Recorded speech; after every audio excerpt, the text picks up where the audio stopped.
Okay, Rodney, put a minute on my clock starting now. Why are we as a society punishing Black coaches for trying to better our children? Now, we remember what happened to Teddy Bridgewater at his alma mater, Miami Northwestern, when he was suspended after buying food and paying for Ubers for his players after practice.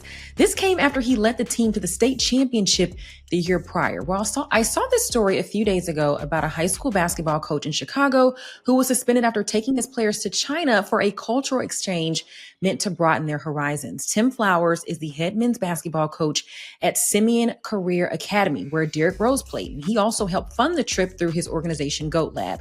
Now, Flowers told the media that they had some young men dealing with some very real stuff at that time. One of the kids lost a loved one to gun violence, and they were able to take them out of that environment. And now Flowers is being punished for that. The kids aren't even able to practice for like the first couple of days of the season. And Rodney, I just feel like it's not okay. What do you think? You're right.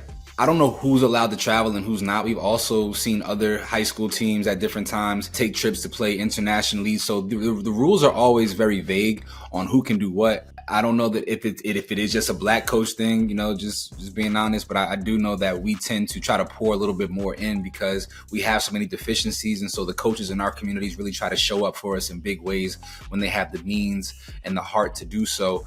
And so it does feel unfortunate that these people who are obviously trying to do good works are being cut at the knees by people who maybe just aren't familiar with how important these experiences are for these young men. So I'm aligned, I'm sold, and I definitely hope that going forward, these kind of things are allowed to take place. I just saw this story the other day and it just really kind of touched my heart because I'm like, these kids are coming out of, maybe not the best places in Chicago. And so for them to be able to go to China, I've never been to China. That's just such an amazing opportunity. And to come back on a high and be punished by the Illinois High School Association was kind of tough for me. Yeah, and if it touched Amari's heart through the turtleneck, then you know it was real.